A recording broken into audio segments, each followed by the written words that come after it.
It is good to come together for the purpose of co-creating. Do you agree? Yes. You are looking forward to taking thought beyond that which it has been before? Yes. You're looking forward to catching up with the thought that has already moved forward? Yes. You're looking forward to letting yourself be who you have already become? Yes. You're looking forward to understanding who you are? Yes. Would you like to know who we are? Well, we are not so different, because you are extensions of that which we are. We represent the non-physical group who's gathered here. You can't see them, but as the day moves forward, you will feel us.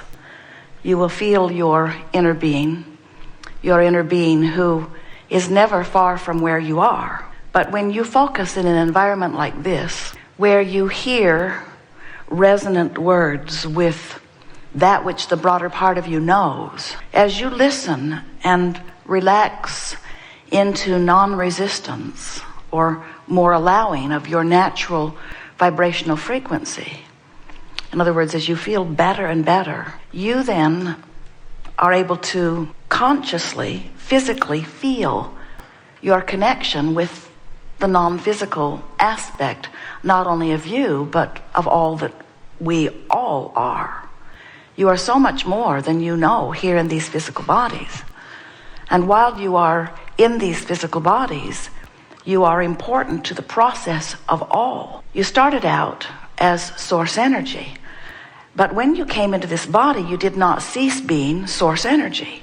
You remain source energy. In fact, the larger part of you remains source energy. It's but a small part of the consciousness that is really you, that is focused into the personality that you know as you. So as you are here focused in this personality, in this magnificent being, in this leading edge, time and space, reality, meaning you decipher where you are through your physical senses, and then you proclaim it reality. You proclaim it reality usually only as far as you come into agreement. In other words, if one of you speaks of a reality that others can't see, they take you to the funny farm. The people who count reality as that which is manifested, they want it to be so stable that everyone can see it. And so if it's real, that's why they call it real. If it's real, then it's visible. Then we can see it and hear it and smell it and taste it and touch it. But if we cannot see it or hear it or smell it or taste it or touch it, then it's not real. And yet you waver in that attitude to some degree. Your dog hears and smells things that you don't want to hear or smell. And yet you don't take it to dog training classes. Oh, dog of mine, you are departing from reality and I'm worried about you. You don't announce to your neighbors, I have a very strange dog. He barks over nothing and sniffs around in places where there's nothing to smell. I've gone to that same place, got on my hands and knees and sniffed around, and I do not know what holds his interest. Come, smell here, see what you think. See what you think. You accept that your dog is more highly developed in its ability to hear and smell. You accept that the fly, although you don't talk to them often, can see. Your scientists have checked out their eyes and found them to be remarkable. And so there is a variable in the way you perceive this time-space reality. If you've ever been part of an eyewitness account of anything, you have to acknowledge that what you saw varied from what others saw. And so in some small ways, humans are beginning to understand that there is more than meets the eye to reality. And we're wanting you to understand that there's a whole lot more to reality than you can see. We also want you to understand that even though you can't necessarily see it with your eyes or hear it with your ears, it is perceivable. You have the ability to perceive beyond your physical senses. And that's really what this gathering is about. We want you to acknowledge the vibrational being that you are, and we want to help you tune to the frequencies of vibration so that you can consciously perceive. Because when you are consciously perceiving beyond the physical reality that you can see, now and only now are you being who you are and living as you intended when you came forth. So here's the big picture. You were source energy before you came into this body, and here you came. Splat. And even though you are here in this physical body, the larger part of you remains non-physical and continues to perceive also. So this non-physical part of you remains while the physical part of you bees. And in your physical body, you do as you knew you would do. You explore contrast and you expand. Because from your personal perspective, you selfishly acknowledge all day, every day, what would be better for you from your vantage point of perceiving. Now, it's not just you, the human, who has this brain that you focus as your perception. The cells of your body are perceiving also. Every point of consciousness, even the consciousness in the stone and in the dirt, or in the beast, or in the flowers, or in the human, every point of consciousness, even if it is a one-celled organism, is perceiving, and from that perception, acknowledging from selfish point of view what would be better than what is. It's what the evolution of all species is about. It's what the expansion of the universe is about. So when you, from your conscious perspective, acknowledge that the world isn't as you want it to be in this way or this way or this way or this way, you launch an equivalent desire for it to be better in this way and this way and this way and this way. And all day, every day, you are asking and therefore expanding into those new places. Now, the reason that we say so unequivocally that you are asking and receiving and becoming and going into those new places is because we stand with the non-physical part of you who rides the rocket of each and every request. When you ask for something, it is given. And by that we mean, if your life experience in this time-space reality causes you to identify a problem in the moment, in the moment that you identify the problem, there is an equivalent solution that is born. Now, you can't see it just like you can't smell what the dog smells. You can't see it just like you can't hear what the dog hears. But you have launched it and it bees, and the larger part of you not only sees it and hears it and smells it and tastes it and touches it. Well, we don't do that because we don't have any of those faculties, but we know it. We know it and we be it. And we be with it. That's the most important thing. In other words, the larger part of you becomes the solution to your problem in the moment you identify your problem. Don't you love that? Don't you love knowing that in this universe of equal duality, that when you know what you don't want, you know what you do want, at least to the degree that you know you don't want it, to that degree you know that you do want it. Now, there's going to be more and more and more degrees to knowing that you don't want it, just like there will be more and more and more degrees to that which you do want. There is constant expansion, but right here, right now, life showed you what you want by knowing what you don't want. This contrast causes you to focus.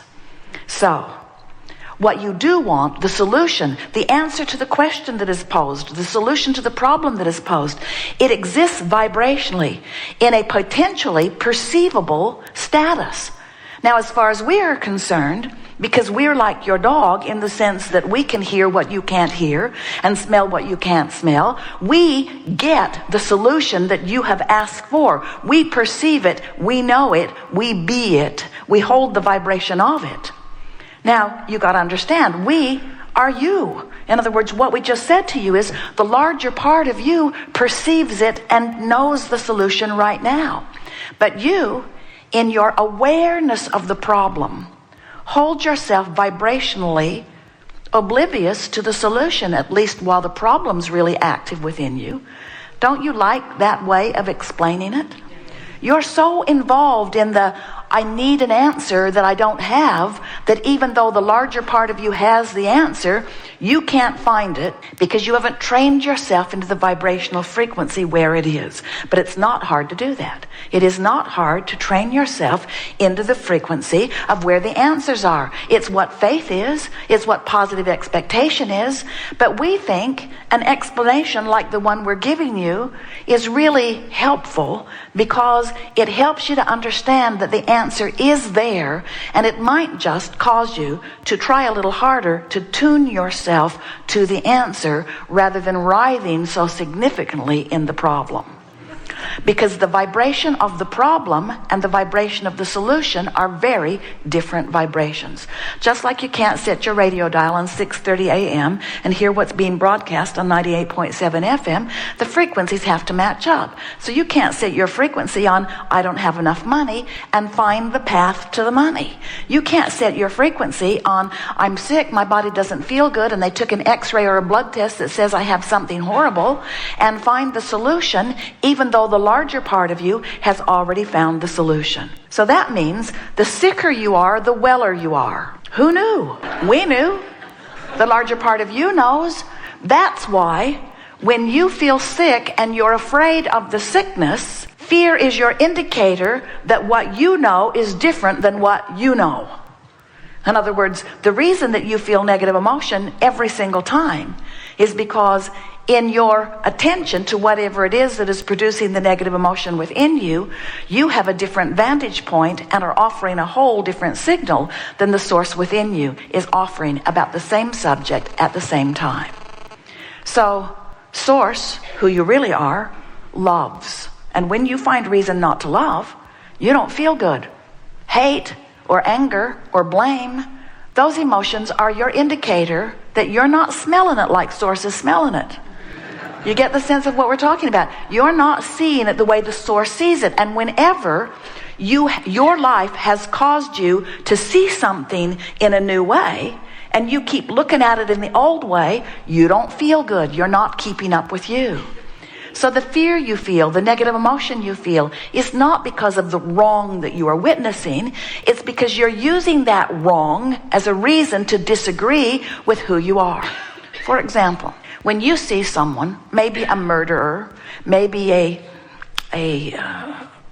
molester, maybe a bully, when you see someone behaving that way, as you look at that, you feel awful. Source doesn't feel awful. But here's why. When you look at the bully, you are afraid for yourself, maybe, or afraid for your society. Source isn't. Source is not worried about society coming to an end because of this behavior. Now, we want you to understand, Source doesn't like the bullying.